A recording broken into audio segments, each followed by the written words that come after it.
everyone, my name is Sachin Raval. I'm a partner at Ramchand and Raval, where we have helped thousands of individuals navigate the complexities of U.S. immigration law. Today's video is about the USCIS Alert that they put up on their website about interfiling, or known as transfer of underlying basis. My phones, my emails have been blowing up over whether or not interfiling is a good option, and so I wanted to make today's video about interfiling. Just focus on interfiling, the pros, the cons, what USCIS's alert really means, and if it makes sense for you to do it. First of all, USCIS's alert, the link is in the description below. Let me sum it up by saying they are telling you if your adjustment of status application is presently pending in the EB3 category, they recommend you interfile if you're eligible to the EB2 category. They have a lot of EB1 and EB2 visas available for this fiscal year. I strongly advise you to go to the link, read it. When you go to the link, you scroll down, there is a drop-down menu that says, I think it's called an accordion style menu, I believe. If you click on that, it's going to talk about transfer of underlying basis. There they have instructions, some new instructions on how to do it. Historically, when attorneys such as myself, when we did interfiling, what would we do? We would submit a written request, and I included I-45J once the I-45J form was created, to the service center where the I-45 is pending. However, if you read their instructions, USCIS's instructions, they're saying to file the interfiling request at a completely new location. This is a good sign for me. This is a good signal for me. Why? That means they have created a specific pipeline workflow to handle their load balancing. Traditionally, where do our frustrations in the industry come from? When we're going to USCIS, a benefits granting institution, we want them to do things quicker. But why can't they do certain things quicker? It's because of load balancing, internal issues, challenges they have, resource allocation, etc. But in this instance, they're saying that if you have not already filed an interfiling request, if you have already done one, then don't do another one, they're saying. But if you haven't, submit it to a specific location. To me, again, that's a good sign. Okay, so are you eligible to interfile? First things first is you have to be eligible, to file your adjustment of status. What does that really mean? You can't have gaps in your status in the country. There should be no bars against your residency, etc., etc.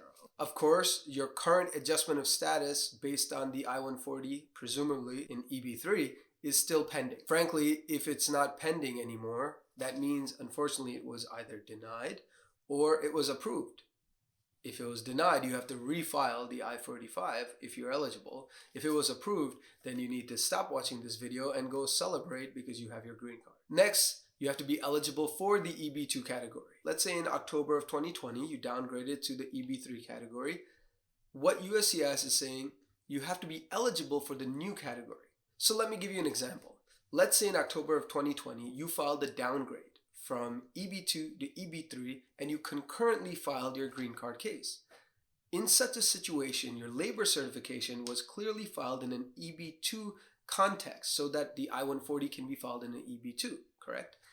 So what USCIS is saying is that you have to be eligible for the EB2, your labor certification, your I-140, all of that has to be in place so that you can transfer the underlying basis. And finally, you have to have an immigrant visa available in the new category that you are applying for.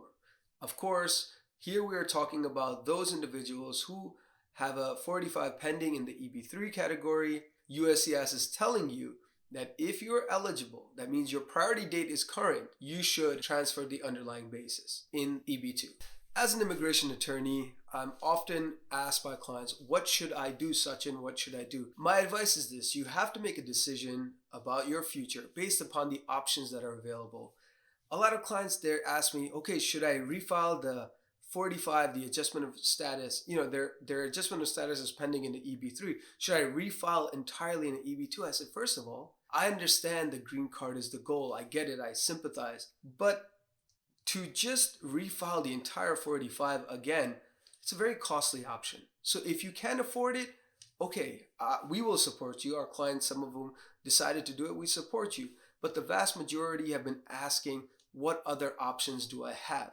And I'm very happy to say that with the alert that USCIS has put out, it seems as though they are creating a pipeline, a workflow to really make forward progress. Now, I understand in the past with the videos online, Charlie Oppenheim's videos online, that okay, we're going to have so much forward progression. All that kind of pulled on our heartstrings. We wanted more progress. But look, the past is behind us. Now we're looking at this option.